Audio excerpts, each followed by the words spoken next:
Well, Max, I'm super excited to be talking with you. We're here to discuss your work as a composer, as the composer for the Man on Fire Netflix series score. How awesome! How excited are you about the premiere you were just talking about tonight? I'm super stoked. I'm going to Netflix in a few hours and there's going to be a screening and yeah, it's very exciting to finally see this in the theater and I'm excited to see people's reactions. So I'm stoked about it. Yeah, that's great. Um, so there's a lot to talk about with you and with Man on Fire and with your career. And I think I want to start with that. Give me an idea of like how you got into composing and how your career has gone up to this point. Well, it really started with playing jazz and classical piano as a kid and just kept practicing and practicing and then fell in love with it as well, I think I was 12 and then really started to pick up steam. I took some classes and I was in a band in high school and it just became a music lifestyle and it was so fun and a bunch of my friends did it and we just had a blast. And then I applied to college for composition at USC, and I eventually got in and just had such a great experience at school. And then I applied to an internship with Hans Zimmer, and then I got it, which is where I met Lauren Bauf, who was my mentor and boss for many years, and just kept going and got more opportunities and then did that until I was 30 and then finally went freelance and then just kept going and going and then up until 2 years ago or 2 years ago I'll say I booked Mission Impossible and then I think that's when things really jumped up kind of to the next level, but it's just been a slow and steady progress which really allowed me time to just learn and just keep getting better because I think even you know to even be ready for a project like Mission is it's really a feat in itself. So I'm glad that I've been slowly progressing and it's things have happened over time. Yeah, that's awesome. You know, one of the credits that stood out to me when I was looking through, let's see, because you so Mission Impossible is incredible achievement. I mean, how awesome that is. Um, but you worked on Crawl, right? Was that a movie that you were a part of as well? Crawl, It's right?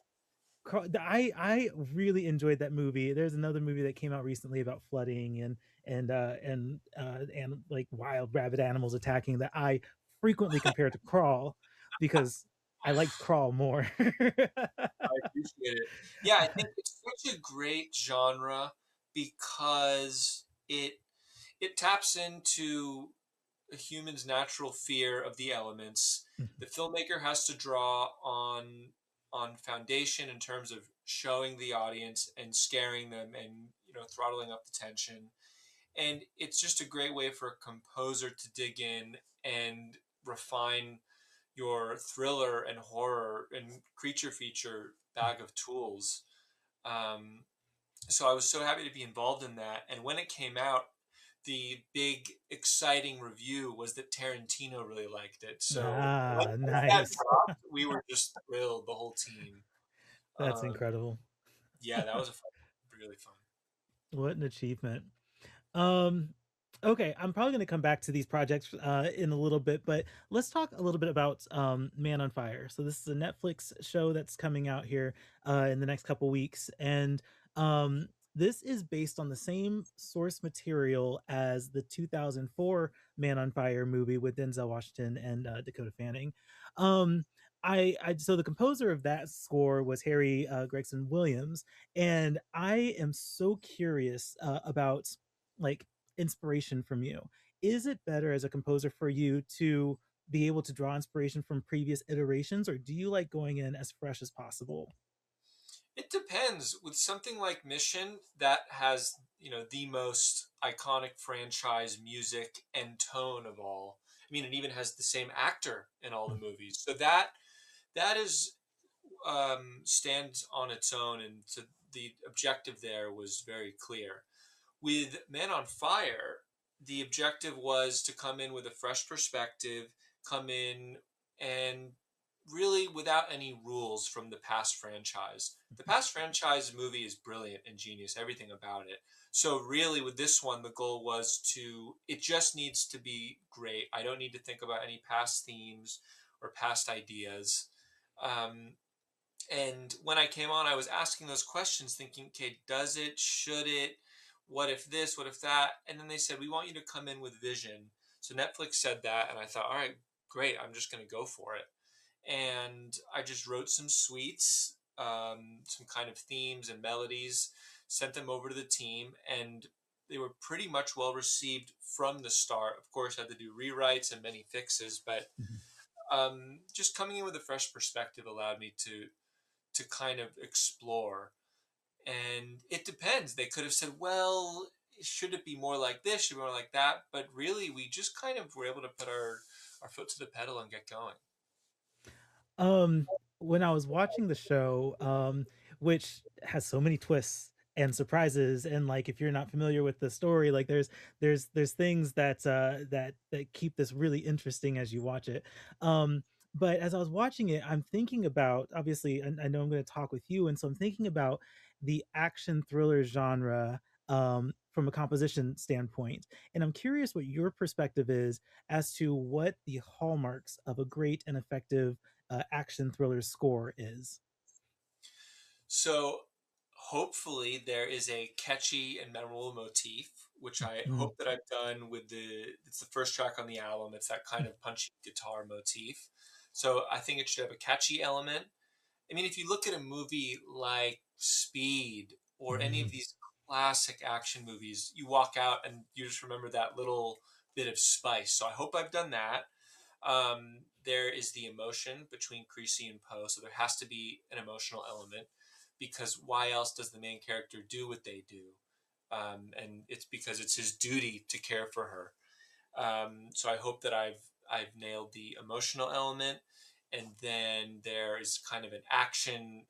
There's a war cry, I'm calling it, with kind of this hand-to-hand combat thing that Creasy does throughout the show. Um, and then when the villains appear, there needs to be some recognizable sounds. And of course, the music just needs to follow the story. And I think the it's kind of easy to, not easy, it's easier to think of them independently, but once they go hand in hand, that's what makes a great score is when it's memorable and it serves the story.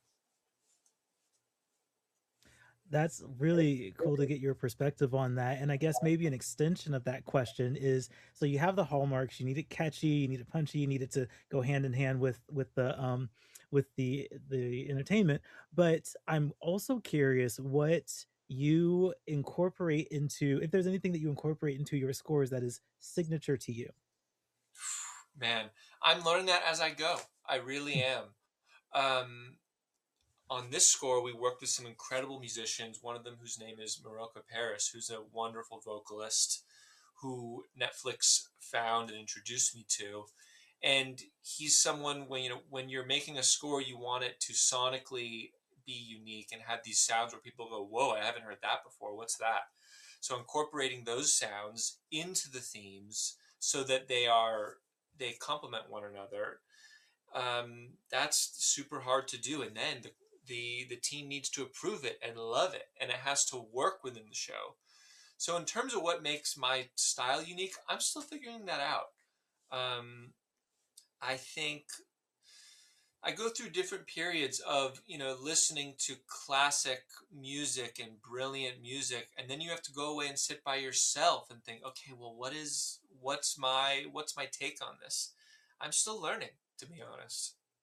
Well, I think it's so fascinating. You mentioned at the start of this that you started off in jazz and classical, and have now progressed into action, thriller, Mission Impossible kind of scores. Like, what a progression!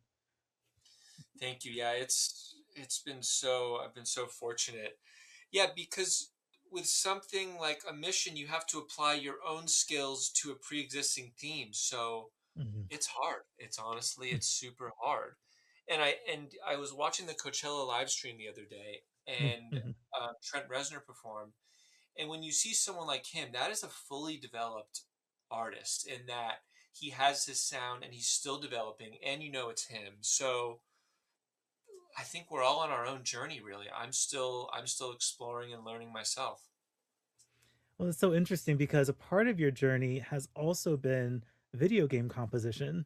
And so I'm curious what the differences are between, composing for a film and composing for a video game. I'm working on a game right now, and I'm reminded of how each medium has its challenges.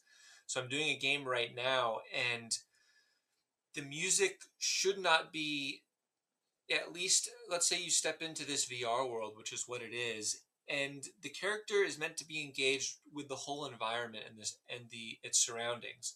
So the music has to be a little bit different in its goal.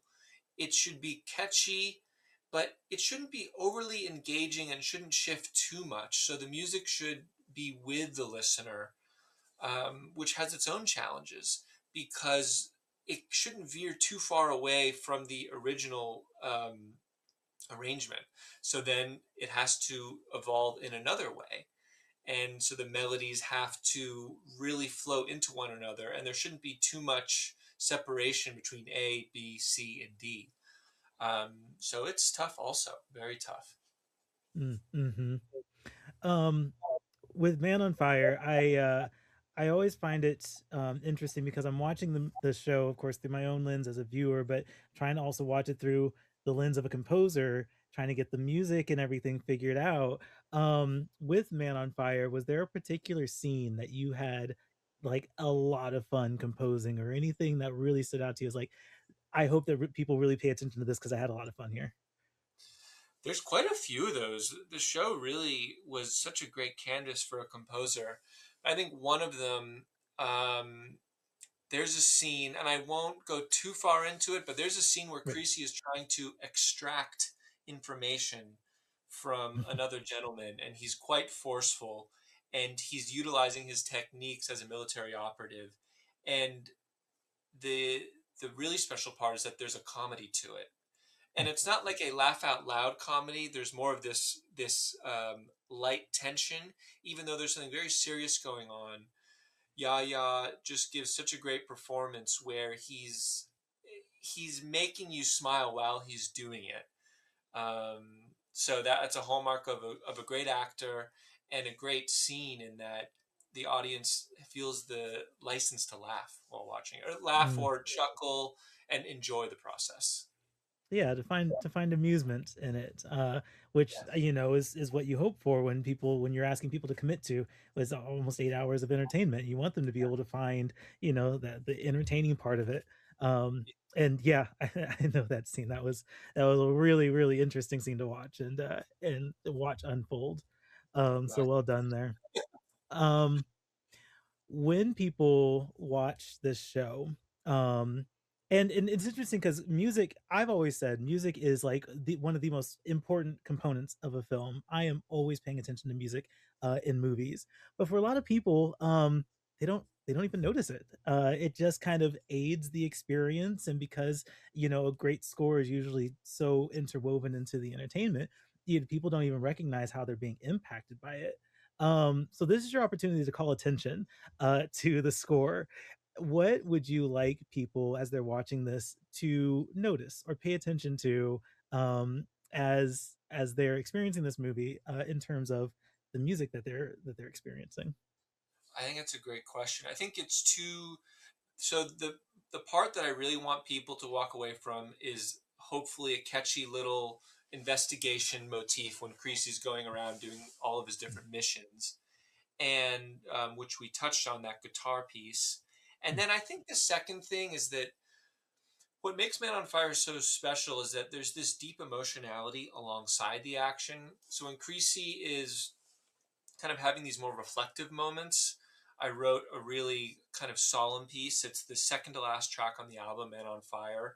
And it's kind of some of the softer music that really draws you in, and it slowly develops. And you're meant to be watching him, and you know that he's experiencing some of the deepest moments of his life, and he's healing as a character. So when the audience is watching and hearing this really slow, beautiful music, hopefully they're drawn in and they feel that same pain, but also kind of catharsis that he's feeling while he's working through all of this. Mm, mhm. Yeah, that's I got all of that out of the show, and I think you do such a great job with making those motifs and having those um those things that really indicate what's going on. I appreciate that insight on what you're doing with motifs and the different recurring things that happen in the score. I think that that's something that people will appreciate as they watch this show. Um, I also kind of want to get an idea of what you hope people take away from the show as a whole when people watch this. What is the ultimate objective here that the music is helping for people who get to experience the show when it comes out? I think what people fall in love with is a character who really has a strong moral compass, and I think Creasy is one of these people where he's had a troubling past, but he shows he can still do good. And I want to show the audience that he's a character worth caring about. And I'm really happy with what we did as a team together to tell his story. And I think if people are drawn to Yaya and Creasy, then I think it's going to be a really exciting show for people to watch. Hmm. And I can't wait for more people to see it. Um, I want to end on your career again and ask about what you have coming up or what you hope to be able to do with your career from here. I just hope to keep going. I have no specific timeline, or I think part of doing more is that you have to divorce yourself from whatever preconceived plans you have, because things are just going to happen. You're going to get a call when you least expect it to do a project that you least expect sometimes, and you just go for it, because your expectations sometimes will not be met when or exactly as you thought. So I just like want to keep just keep going. That's it really. And I'm doing a video game right now, which, as I said, is it's a challenge. Even though it's you wouldn't think so, but you start and you think, whoa, this music is harder to write than I thought it would be.